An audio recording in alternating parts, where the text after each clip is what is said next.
Srinivasan, senior journalist, also joins us on the broadcast. Lata Srinivasan, it seems that it is finally done and dusted. In Tamil Nadu, every day has, brought in a new surprise. And of course, finally, though, it seems that the VCK and IUML are going to back Vijay. Was this something you were expecting? Or at the end of the day, was it all becoming a big question mark? Because every day, some new permutations and combinations were being thrown up.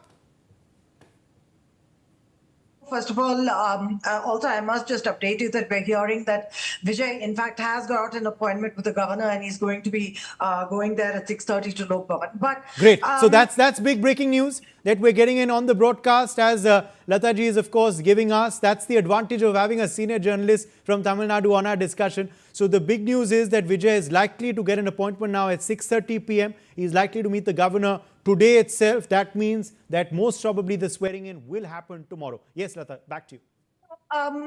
As far as the numbers goes, of course, Congress, walked out and he had 112, but he did fall short. And while, AIDMK was trying to negotiate with him, he did not want to ally with the BJP partner or alliance. He was very, very clear on that. So he had no other option but to reach out to VCK and IUML and the left parties. Those were his only options. And unlike Congress, VCK, IUML and the left parties had extensive discussions with the MK Stalin, the DMK, their alliance, whom that alliance has been there for decades. So they had extensive, discussions, and DMK leader MK Stalin was gracious enough to tell them, you know what, I think you should support Vijay for a stable government at this point, and they did not want to get into another election, nor did they want governor's rule, nor did they want the BJP to come to power. So I think there has been a lot of permutations and combinations, that have been explored over the last few days, because Vijay just fell short of the magic number. But ultimately, I think democracy prevailed, the people's mandate prevailed, and everybody realized that giving him the support to form the government at this point was the right thing to do. Lata, of course, politicians will not come out and confirm anything on camera, like Khushbu Sundar, of course, didn't right now in our interview. But Parde ke piche, was this on? This actual effort to possibly have a AIDMK, DMK front come to power in case Vijay did not get the numbers?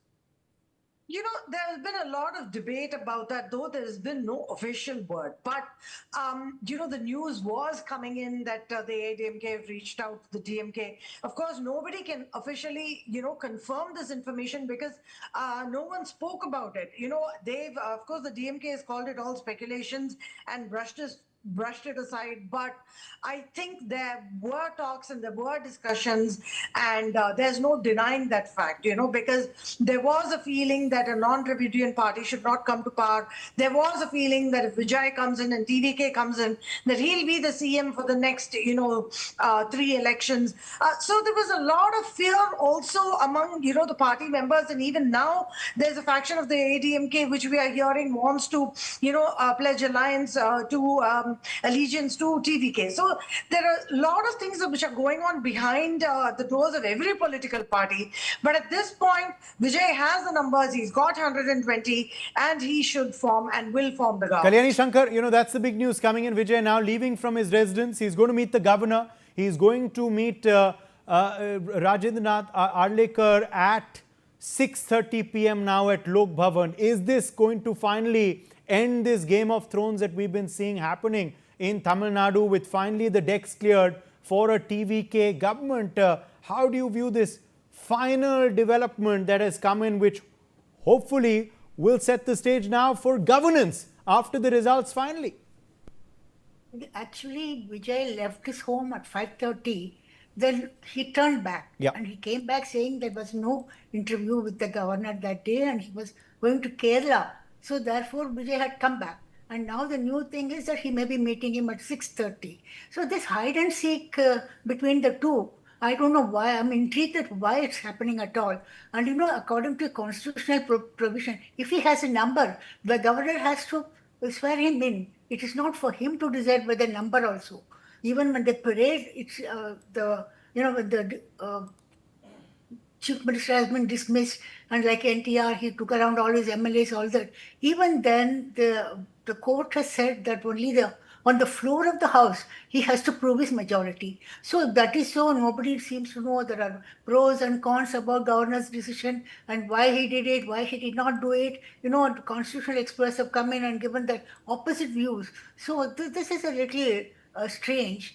And now that he has the number, even UML has given its support. So together, I think he's got enough number. Even minus his two seats, one will go. So even then, I think he has enough number. But now the challenges will begin for Vijay, because right from the day he won, he's been facing hurdles one after the other, like the hurdle race. So now I hope it will be the last hurdle race, and tomorrow he will have the swearing in ceremony, and probably from there on, he can take it forward. This has been a crash course for him in politics. Lata, this has really been a crash course for him in politics. It's easy to campaign and, of course, speak to the people, wave your hand, and then, of course, you get this overwhelming mandate. But now the real test begins, the governance begins. And this has really shown him, what it's going to be in the world of politics now. Yeah, absolutely. I mean, his inexperience, showed in the, he'd already met the governor 3 times, and his inexperience came through. There were mistakes that happened. He needs to have a very good set of advisors. I think that's extremely important. Though Mr. Sengotian, who's a very senior, politician, is there with him, he does need a good set of advisors who guide him. And now that he's formed an alliance with the smaller parties, again, there's going to be a lot of maneuvering that he needs to do, because they're all seasoned politicians, right? They've had decades of experience in, Tamil Nadu politics, and he's a newbie, he's a novice who's going to learn on the job, so to speak. So this has been a big challenge for him right at the beginning itself, and he's going to face many more in the days to come, because he's just about got the majority. It's not a thumping majority. So again, how well he does once he takes over as CM, it's going to be a challenge for him every day to ensure that he keeps the alliance together, and he, ensures that his MLAs are not poached and so on and so forth. And this government's tenure really lasts. Whether it lasts 5 years is going to be a big question, and how he manages the day-to-day situation will show how effectively he's learning on the job as well. Absolutely. And, also, of course, now for the the overall India alliance, we're being told VCK has said that they continue to be with the DMK just for government formation, that they've extended support to TVK to avoid president's rule. That's the other breaking news coming in. Let's put it out. VCK's Thol Tirumavalan in their press conference has addressed their situation with the DMK. He said they are still with the DMK-led Secular Progressive Alliance, and he's added the VCK supported TVK to avoid president's rule in Tamil Nadu. So VCK trying to say they've not dumped the DMK like the Congress, Kalyani Shankar, but they've merely supported Vijay to avoid president's rule. He said there were 2 reasons. One was to avoid the president's rule. The other one is to have the a popular government in Tamil Nadu.